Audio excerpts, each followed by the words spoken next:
From the land of sky blue water, Honeycrisp apples, and haunted homes, this is Minnesota Unknown. Each week we'll take a deep dive into Minnesota's storied past with a special emphasis on the surprising, the unusual, and little-known history hidden in plain sight. My name is Alex Weston. I'm Hannah Norton. I'm Josie Bergman. And we are Minnesota Unknown. Welcome, everyone, to part 2 of a 2-part series on what are alleged to be Minnesota's most haunted houses. If you haven't listened to last week's episode yet, we recommend that you do so, as this one picks up pretty much where that one left off. As with the previous episode, we'll offer a content warning here that this episode will be discussing suicide, death, and other potentially sensitive topics. See our show notes for more details. Now, as a refresher, last week we discussed the Forepaugh Mansion in St. Paul, which was built in 1870 for businessman Joseph Forepaugh, and today houses a fine dining restaurant known as Forepaugh's. Specifically, we talked about a ghost story popularly associated with the house, which concerns an affair between a maid named Molly and her employer that ended in a double suicide. As historians, we're not qualified to assess any supernatural claims, but we tried our best to see if the legend of Molly could be confirmed in the historical record. Sadly, we were not able to find any documentation that might confirm this story. What we did find, however, was that a near-identical story had also been circulating about a different St. Paul mansion, and that this other legend likely predates the stories associated with Forepaugh's. And so, this week, we'll be delving into the history of the Chauncey Griggs mansion, once again in search of the origins of this tragic tale. Although we're releasing these as 2 separate episodes, this was recorded as a single conversation. And so for context, this episode will begin by repeating just a little bit from the end of the previous episode, before pressing on to all new content. But now, without further ado, let's jump right back into that conversation already in progress. But it does ring plausible to me that the story of the ghost of Molly and Joseph really does start with staff at Forepaugh's. Now, I have reason to think that they didn't make it up whole cloth, because as I was searching through this, I looked at as many different versions of this story as I could find, and I actually found a version of it that predates the opening of Forepaugh's, the restaurant, but is connected to an entirely different house. This was about the Chauncey Griggs mansion, which is on 476 Summit, and if you Google that, just like Forepaugh's, what you'll find is a lot of claims that this is the most haunted house in Minnesota. So, did this story, and in this case, it's that the owner of the house, sometimes identified as Chauncey Griggs, sometimes anonymous because it's a house where various people lived over the years, but this is another giant Gilded Age mansion up on Summit Avenue in St. Paul's Mansion District, and the story there goes that a maid named Molly, or in some versions named Mary, had an affair with the male owner of the house. The affair was discovered, or there was a pregnancy that wasn't acknowledged, or it ended badly, however, and the maid took her own life, hanging herself by a chandelier on the 4th floor in this one. But I found a reference from 1966 to this exact story, and this was in Fate magazine, which was a magazine dedicated to the sort of supernatural and paranormal, and they had a regular column where readers would write in with their own paranormal experiences. So that's the earliest reference I can find to it. So I have a theory that this story started associated with a completely different Gilded Age mansion in St. Paul, and later sort of migrated to Forepaugh. Right, because Forepaugh's opened after that would have been published. Yeah. So here's what may have happened. Forepaugh's opens as a restaurant. Staff and customers alike start experiencing strange things, but we need a story behind that. And this story was already kind of floating around St. Paul, attached to a different place. Maybe someone had heard it. Maybe someone misremembered it. And it just at some point gets repeated and then forever is associated with Forepaugh's. So next, I started looking into the history of the Griggs mansion, doing all of the same sorts of deep research that I did on the Forepaugh mansion, because maybe something like this did actually happen. Maybe we just had the mansion wrong. And for those perhaps listening to this podcast while driving down Summit, which is the Griggs house? 476 Summit. So it's just past the part where Summit kind of makes its first turn by the University Club. And it's got the big windows. It's got the big windows, and I'll get to where those windows came from in a moment because they're not original to the house. So I'll start with solidly documented fact. This large Victorian mansion was built in 1883 for Chauncey and Martha Griggs. And Chauncey Griggs was one of the sort of big movers and shakers in the business world in early St. Paul. He owned some shipping businesses early on, and then he got into building warehouses and dry goods. And just, once you are at a certain point, you're just in the business of making money. He had various subsidiary businesses and investments and things. And this was not his first mansion. He'd actually built an earlier mansion just down the street. And if you Google Griggs Mansion haunted, you'll find a lot of sites pointing to that one with the same stories. I think this is a case of people just confusing different Griggs mansions. But he builds it in 1883. He hires noted architect Clarence Johnson, who was kind of like a rock star of architecture at the time. And this mansion, it's a Richardsonian Romanesque. It's made out of red stone. It's constructed for an estimated cost of $35,000. That's 1883. It had 24 rooms. Nice place. As it happens, Griggs would only live there for 4 years.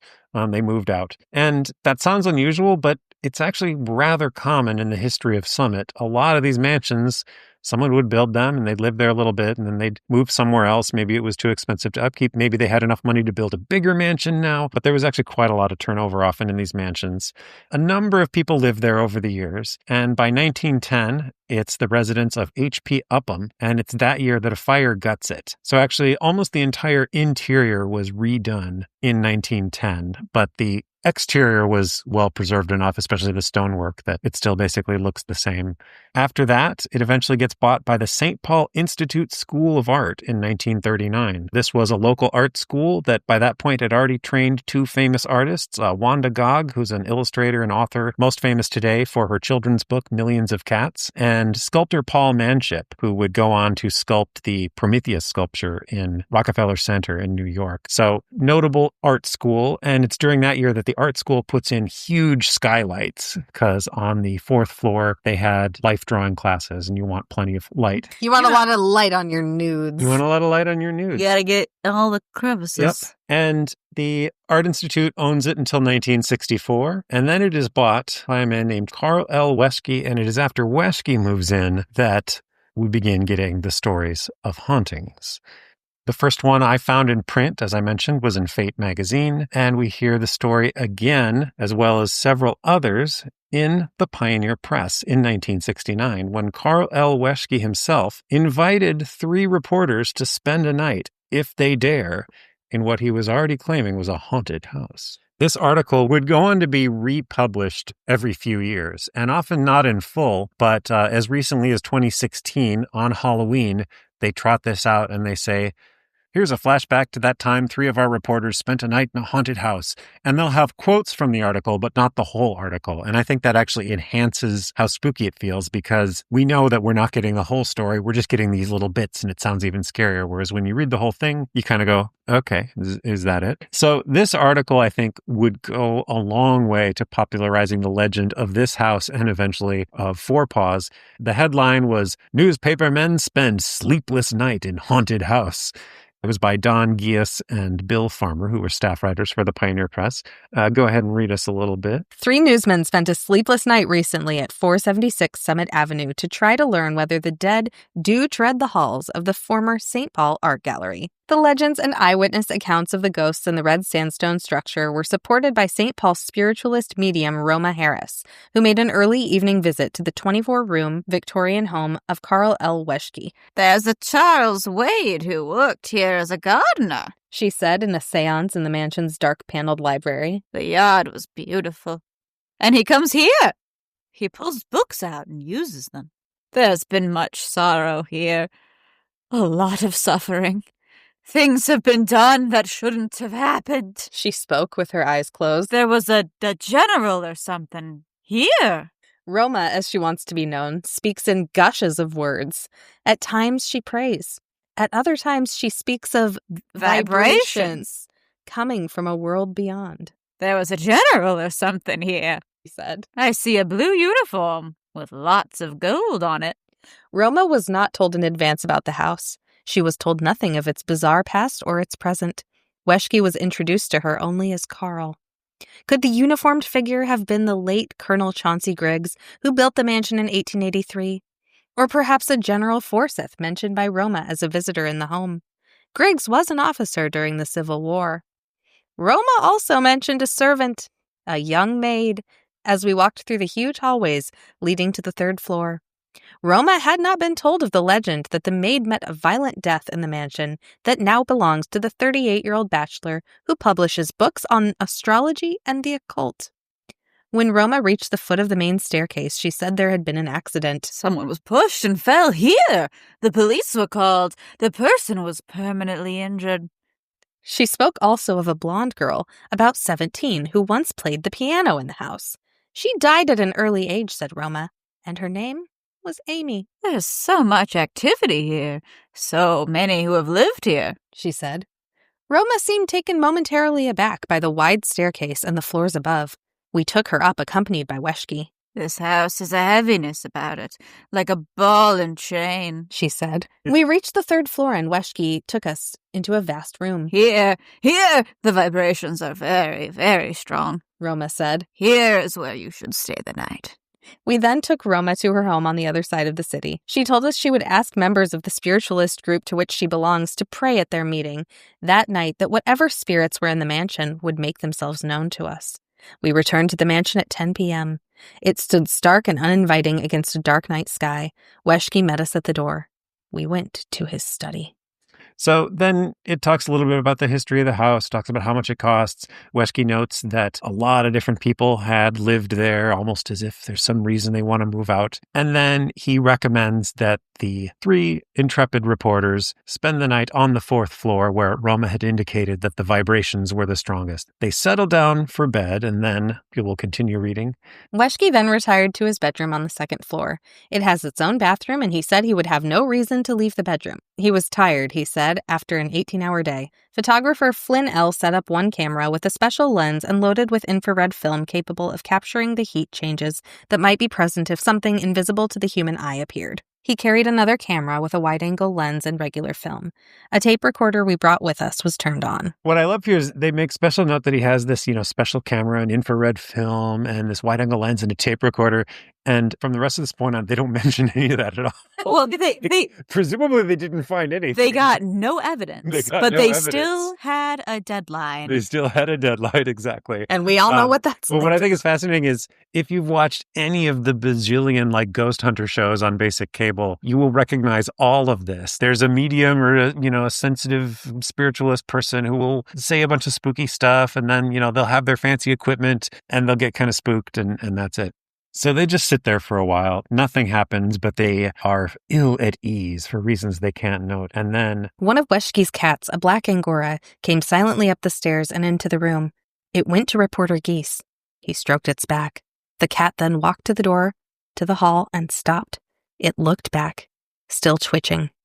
Geese walked to the doorway. The cat moved to the top of the stairs and looked back again. Geese followed it. The cat then went down to the first landing and looked up at the reporter peering over the wooden rail. The cat seemed to be waiting for him to follow it down the stairs. He didn't. He returned to the room. I am on the edge of my seat. That cat wanted more tuna. And it was hoping that man was a sucker. And then it says, overactive imaginations, forbidding surroundings, lateness of the hour, lack of sleep, expectations of coming face to face with the art gallery ghost. We don't know. But we each know there was nothing that could induce us to walk down those lighted stairs alone. Suddenly, at 1:20 a.m., outside our room but on our floor, there were at least 5 distinct thumps, like heavy footsteps. Silence followed. We sat listening and waiting, our eyes frequently turning to the door leading to the hall and the staircase. At 3:35 a.m., there was a creaking sound, like soft footsteps on the stairs. We stared at each other in silence. The noises stopped. At 3:40 a.m., reporter Geese walked to the top of the staircase. He seems to do that a lot. He leaned over the railing. There was nothing visible on the landings or stairs below. He listened and looked for about 2 minutes. There was no sound. He returned to the room and said he had an almost overpowering urge to step away from the stairs, a feeling that there was something on those stairs that was not Carl Weshki or any of his cats. I will note, so far, the only strange thing, once you strip away all the just general feelings of unease, and we all know it's easy to kind of spook yourself out, is hearing footsteps. Now, Carl Wesky went to bed, allegedly, but they are not alone in this house. I'm just going to put that out there. All they have is him saying, there's a bathroom in my room. I won't leave it. I swear I won't come out of my bedroom. So if you hear anything, it's not me. And then puts on his clog hopping boots and does a little shop shoe. Scooby-Doo rich guy mask. And then the only other weird thing that's happened is that a cat went downstairs. These are men who don't live with cats.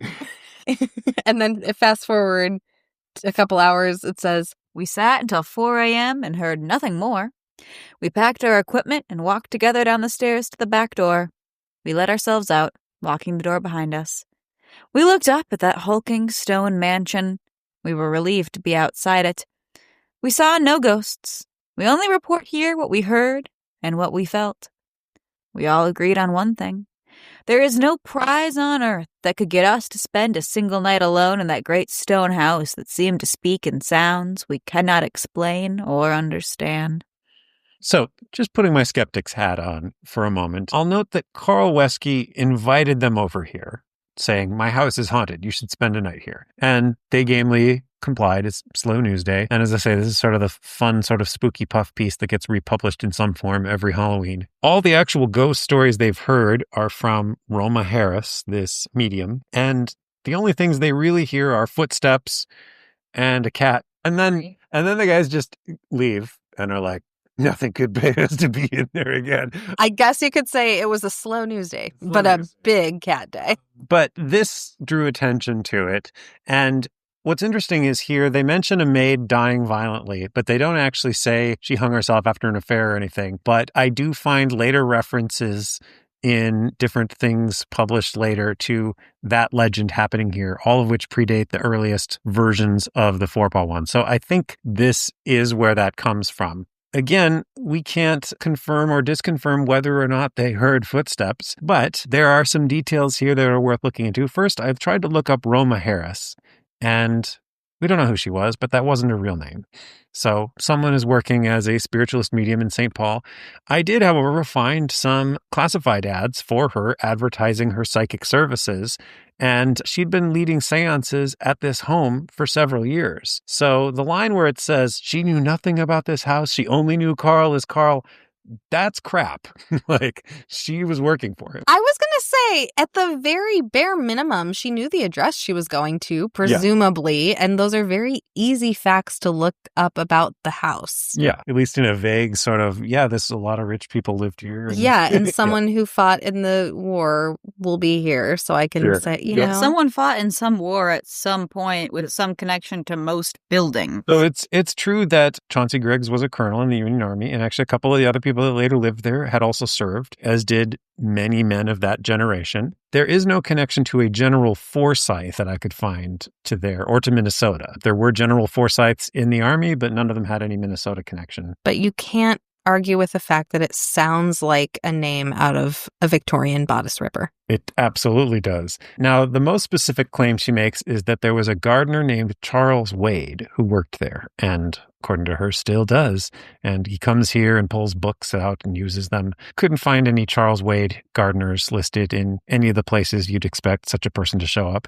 Again, it's possible that this gardener went entirely unrecorded by census takers and city directories and other things. We do know there were several people in St. Paul named Charles Wade, but none of them listed their occupation as gardener. And then she says there was a girl about 17 named Amy who played the piano in the house. That just sounds to me like some sort of Little Women conflation. It does. Now, she just says she once played piano in the house, and maybe she did. But if she did, she didn't live there because no teenage girl named Amy ever lived in that house. Why is the gardener in the library? Because he's a slacker. Gardener go outside. They usually do, yeah. So, yes, that's the story. Now, these stories would get embellished further and further over the years. And as I say, you just look up anything online or in any of these various ghost books we've mentioned, you'll find further stories about hauntings here, but no citations, no hard evidence. It's claimed that there have been sightings here going back to 1920, but that's all they say. They don't say who's claiming it. They don't say who saw something in 1920, that sort of thing. But I think Now, again, putting our skeptic hat on, we have to ask, why would Wesky be interested in inviting reporters to his haunted house? And here's where we need to do a little sidebar on Carl Wesky. I mean, the newspaper article says he's an occultist. Yes, he was, in fact, at that time, the owner of Llewellyn Worldwide, which today is the world's largest and oldest occult publishing company. But I'll tell you a little bit about how he got into this. He was a native St. Paulite, born in 1930 to a father also named Carl Wesky, and he grew up rich, basically. He was independently wealthy. He briefly worked at his parents' pharmaceutical business. That's where their money came from. But he spent most of his life just sort of traveling around and studying things that interested him, which included the paranormal. And it's not hard to see where he got his interest in the paranormal because his family were Theosophists. Theosophy was a religious movement established in the United States by a Russian immigrant named Helena Blavatsky in the 1880s. And you can see it as kind of the granddaddy or grandmother of all the sort of New Age spirituality that would blossom in the 20th century. It sort of fused elements of spiritualism with different religious teachings from Buddhism and Hinduism, all in a sort of mystical framework. But the point is, it was a established religion by the time that Carl is born, but it's one that was very open to the existence of spirits, the ability to communicate with the dead, of astrology, of all these sorts of things that we would think of as occult or paranormal or New Age, whatever term you want to use. So he's already sort of open to that, and he seems interested in it. And again, he's kind of bounces around. He's independently wealthy. He doesn't do much. He does get a business administration bachelor's at Babson College in Wellesley, Massachusetts. And he also is involved in civil rights. He was elected president of the Minnesota branch of the NAACP in 1959, and he's vice president of the ACLU's Minnesota branch in 1965. But meanwhile, he needs a business. And in 1961, he learns that Llewellyn Publishing is up for sale. And this was an occult publishing house established in Portland, Oregon in 1901. And they at first published things only on astrology, but by the 1920s, they'd expanded into anything that had a similar reputation as astrology. So tarot cards, spiritualism, seances, paranormal experiences, esoteric religion. They published books on that kind of thing. And they had quite a lot of success in the early 20th century, but as general popular interest in these things waned, they were on tough times by the 1960s and they were on sale for fairly cheap. And Carl would later tell people that he knew it was fate because his middle name was Llewellyn. And so he had to buy this. Now, the funny thing is, you can easily look up his birth certificate and stuff. His middle name was Lewis. So he did have an L, and he just at some point was like, yeah, it stands for Llewellyn. He had a flexible relationship with the truth. Okay. And so he buys this in 1961, and then he buys the house in 1964, and that house becomes not just his personal house, but the headquarters of Llewellyn Publishing.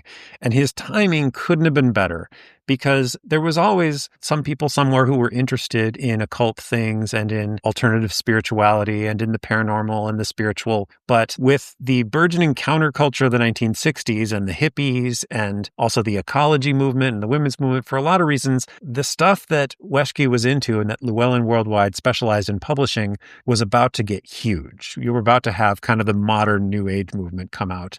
A lot of people at that time, especially young people, were disillusioned with established religion, disillusioned with sort of establishments, looking for something that felt countercultural. And Wicca and neo-paganism and things, these were often centered around nature. A lot of them celebrated goddess worship. It tied in with just a lot of the social changes that were happening in the 1960s.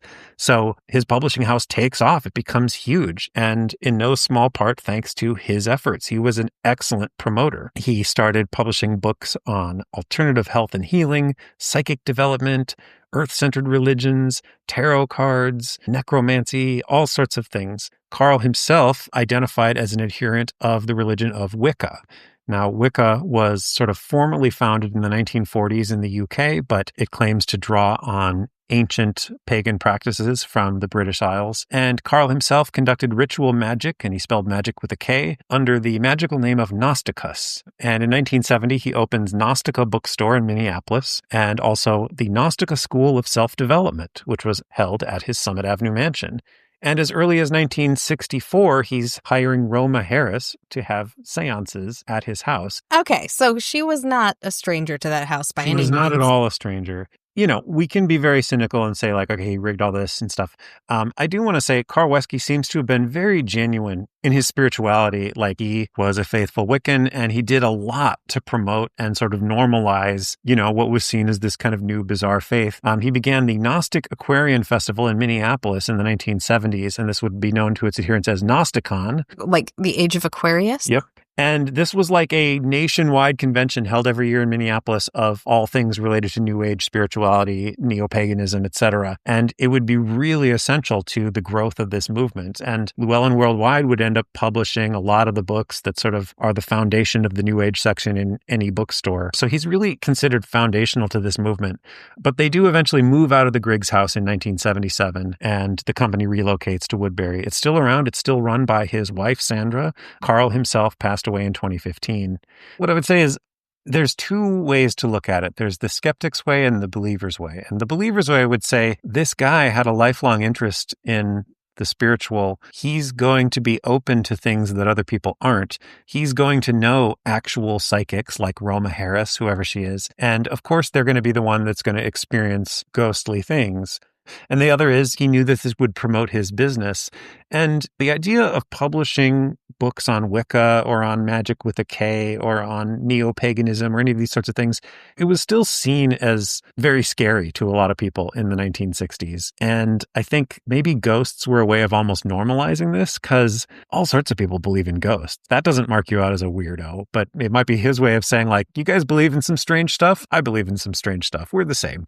But again, he was a master of self-promotion, and I just have to view him inviting these reporters over as a bit of promotion.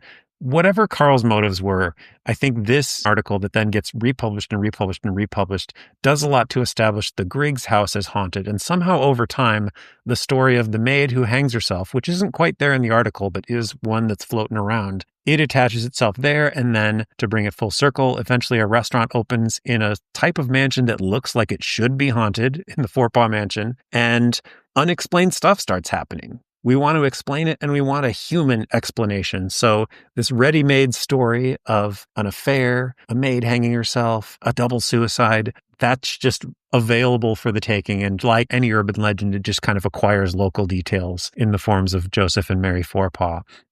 So that is my theory.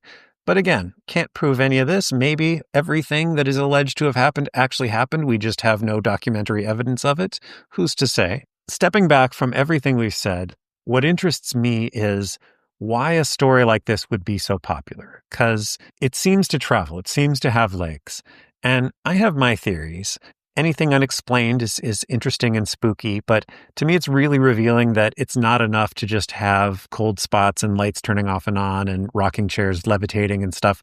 We want the human story behind it. If you pick up most ghost books, it's full of quote unquote history, not just reports of weird stuff happening. And I think ghosts are a way for us to acknowledge and deal with really troublesome aspects of human nature and history, but in like a fun way. Because we know, whether it happened with Joseph Forepaugh and Molly or who not, we know that throughout history, including today, powerful men have abused their position. We know that domestic servants were sexually assaulted. We know that there were pregnancies that were not acknowledged. We know that many people throughout history have died by suicide for a variety of reasons. We know that even high-class people with a lot less of the worries that a lot of the lower-class people dealt with at that time also suffered from incurable depression. Yeah. And these are bummers to talk about. But if you talk about all those things wrapped in a spooky ghost story, suddenly it's kind of fun. It's a sort of like coding that helps the medicine go down. We're acknowledging these real life horrors and human tragedies that happened, but the focus is on the ghost story. So it's almost a bait and switch. It allows us to have these things in a slightly more palatable way. That's my personal theory about ghost stories. And that's why I'm fascinated with them, because it's, in some ways, it's sort of like actual meaty social history being snuck in through an entertaining story. And it also, I think, part of the reason that people ask about it too, because we would get so many questions about that on our like more architecture focused tours that we used to do. People were hearing about all the glitz and the glamour and what the lives of the wealthy were like and all these things. And so looking around, I think sometimes there was something in people that was like, so what's the other side of the coin?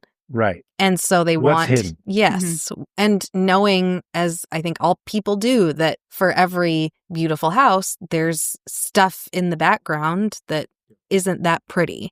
And so kind of a way I think that those stories get remembered, or just that concept gets remembered. I think you're right, is those stories. As tragic as it is, it's humanizing as well. Yeah. You know, it's one thing to say, Joseph Forepaugh, he was a successful businessman. He sold shoes to the army. He built this beautiful house and he made millions. It's like, okay, that doesn't tell me anything about Joseph Forepaugh as a person. We want to suspect, like, what's the actual human drama behind the curtain? And ghost stories are a way into that. It's sort of a way to talk about hidden history. It's a way to talk about the sorts of stories that we suspect are happening but can't prove. It's basically a socially acceptable way to spread rumors and call it history, because having ghosts in it kind of means we can also, on one level, be like, I'm not sure if this is true or not, but it sounds plausible. And I think it gets a pass because it's about ghosts. You know, it's spooky. It's fun. It doesn't need to be serious history. And yet, it appeals to that same human need that serious history does. Like, we are telling stories about our society that reveal something. We just don't realize it because it just sounds like a spooky spine tingler. And so in that way, it's kind of a way of telling about those types of experiences, even if we don't know the names of the specific people. Exactly. Molly may never have existed, but we know there were plenty of domestic servants who either were assaulted or had consensual affairs with their employers and whose story ended tragically, including sometimes in suicide. That statistically has to have been a thing that happened a lot. Even if this specific story didn't, it rings true. And that's why we keep telling it.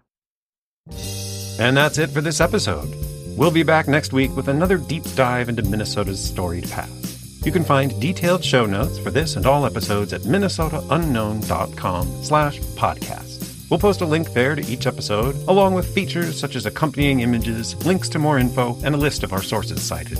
If you have questions, comments, corrections, complaints, or compliments, or would like to suggest a topic for a future episode, please email us at info@minnesotaunknown.com. We'd truly love to hear from you. You can find Minnesota Unknown wherever you get your podcasts. Be sure to subscribe or follow so you don't miss an episode. And if you have a moment to rate and review, that would really help others find us. We also give history walking tours in and around the Twin Cities. To learn about our current and upcoming tours, head to minnesotaunknown.com. You can also follow us on Facebook, Instagram, and TikTok. Just look for Minnesota Unknown. Minnesota Unknown is produced, hosted, written, and researched by Hannah Norton, Josie Bergman, and myself, Alex Weston. This episode was edited by me. Our theme song is by Union Shakedown. This episode is copyright 2025 by Minnesota Unknown, LLC. All rights reserved.